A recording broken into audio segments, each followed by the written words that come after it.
Hello, you're watching Eye on Africa here on France 24. Here's a look at the top stories. Washington set to cut health aid to Zimbabwe after negotiations over a US proposed funding deal breaks down.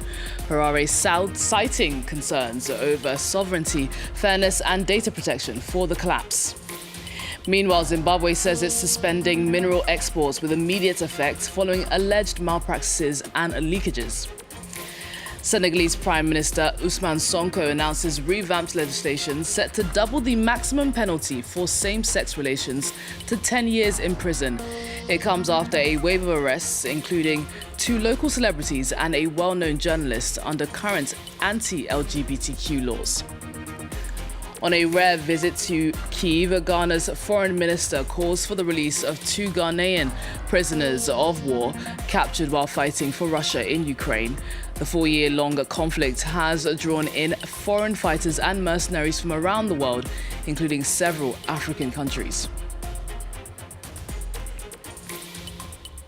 Thanks for being with us. Washington is moving to wind down health assistance to Zimbabwe after negotiations over a US proposed funding deal broke down. A requirement for Zimbabwe to share sensitive health data triggered the collapse. Harare said it would not accept the condition, citing concerns about sovereignty, fairness and data protection, along with Washington's broader shift away from global health institutions. In a separate development, Zimbabwe has suspended exports of all raw minerals with immediate effect. It comes after the government alleged malpractices and leakages. Sharon Manzing-Giazo takes a look now.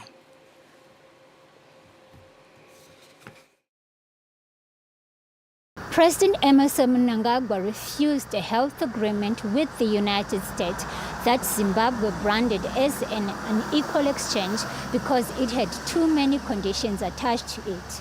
One of the conditions is on health data.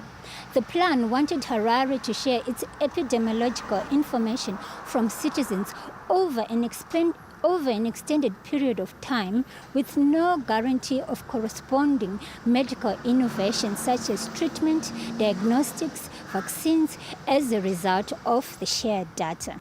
Another sensitive issue is access to strategic resources that was part of the deal that Zimbabwe says it will not accept.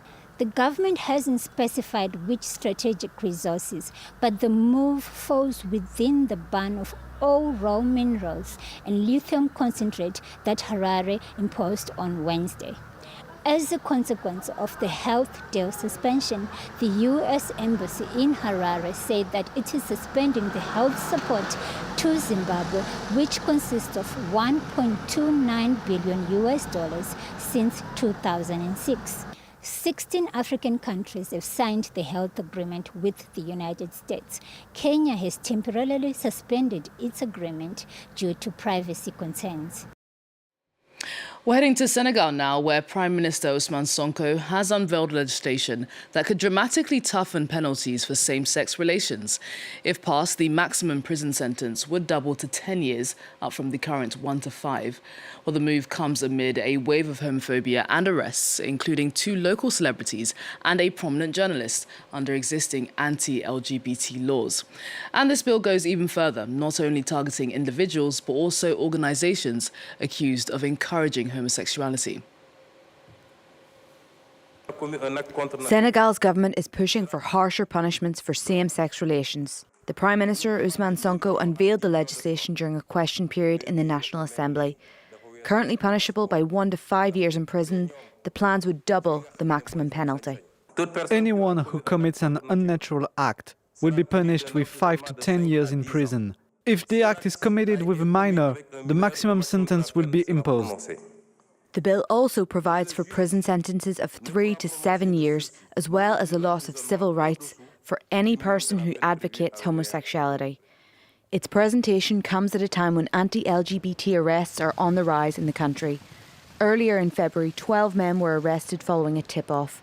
They were accused by the Senegalese authorities of deliberately transmitting HIV and endangering the lives of others. Since then, around 30 people have been arrested for the same reasons, according to local media. In recent weeks, homophobia has been particularly visible on social media in Senegal, with anti-LGBT comments and messages. The draft law has been approved by Senegal's Council of Ministers and must be ratified by the National Assembly. a date for the vote has not yet been set. Let's bring in Vincent Omdwanda, who is head of programs at PENA, Kenya, an organization that's working to advance the human rights of gender and sexual minorities in Kenya.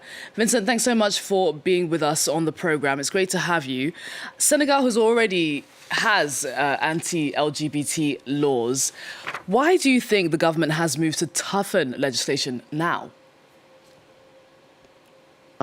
There has been a growing trend within the African countries, and one of the things that we are currently observing is the weaponization of the African values, as well as weaponization of religion that is really gaining influence within the African parliamentarians. One of the things that we currently observed also, for instance, in Kenya and Uganda recently, there was the family values conferences, and one of the outcomes that we are observing from the conference is the resolutions on that really target or curtail the rights of the LGBTIQ communities.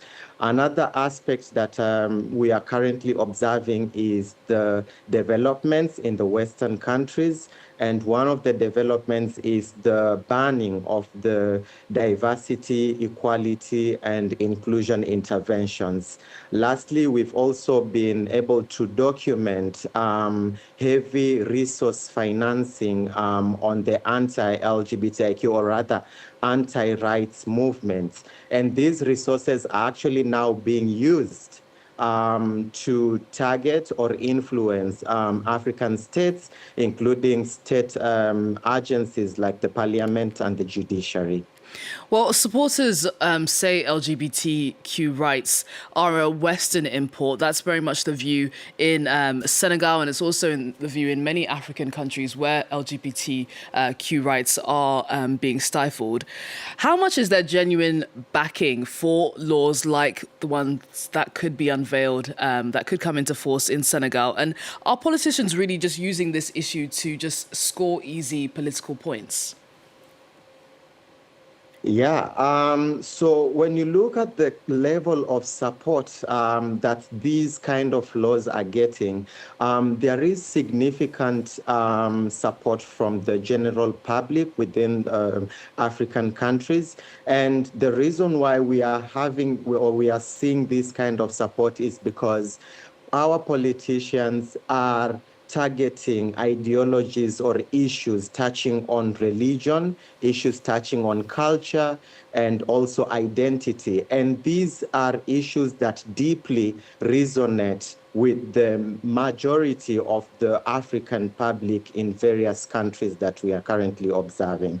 One other thing that we're also seeing is that politicians are projecting themselves as sovereign protectors. They're projecting themselves as, morality authoritarians. And for them to be able to project themselves as such, they are really using the lowest cost possible to achieve this kind of status. And that is why they're easily gaining support, and these strategies are easily working in most African countries. Thanks so much for joining us on the program today.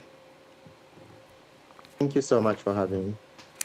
Let's move on. Ghana's foreign minister is calling for the release of 2 Ghanaian prisoners of war captured while fighting for Russia in Ukraine. Speaking during a rare visit to Ukraine, Samuel Odkudzedo Amblakwa said he's optimistic that President Volodymyr Zelensky will grant their release on humanitarian grounds. While the war in Ukraine, now in its 4th year, has drawn in foreign fighters and mercenaries from around the world, including several African countries. Lauren Bashtika reports. On a rare diplomatic visit to Kyiv, Ghana's foreign minister sought to reassure his Ukrainian counterpart. Ghanaian nationals who enrolled in the Russian army did so without their government's knowledge or consent. They were just lured and then deceived and put on the front lines in the battlefield.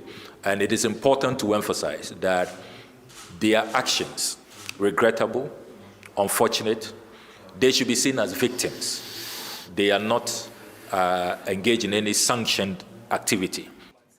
Such claims have multiplied in recent weeks, all painting a similar picture. African citizens were lured to Russia under false pretenses, often to work a high-paying job, before being forced to enroll in the army and sent to fight on the front line. In the past few months, countries such as Uganda, Kenya, or South Africa have been rocked by such cases, in which a majority of foreign fighters end up captured or killed.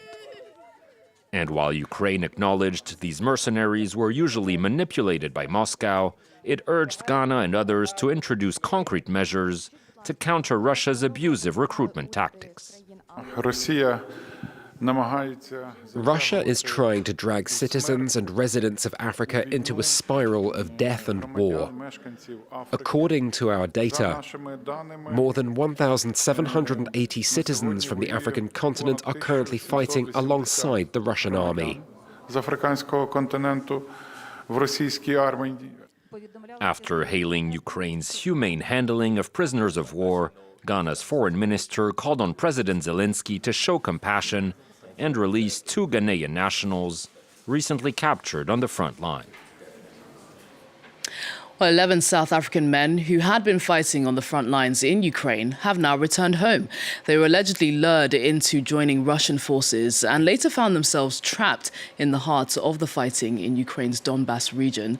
Well, the men were part of a group of 17 who had appealed to Pretoria for help last November. 4 landed in Johannesburg last week, while 2 remain in Russia, one of them still in hospital. And Pope Leo XIV is set to tour 4 African nations this April in a visit expected to carry significant diplomatic and religious weight. The pontiff will make a historic stop in Algeria. It's the first time a pope has travelled to the North African Muslim-majority nation. While speaking in December, the pope said the trip would be an opportunity to deepen dialogue and build bridges between the Christian and Muslim worlds. Well, that's it from all of us on the Eye on Africa team, but stay tuned, plenty more news to come.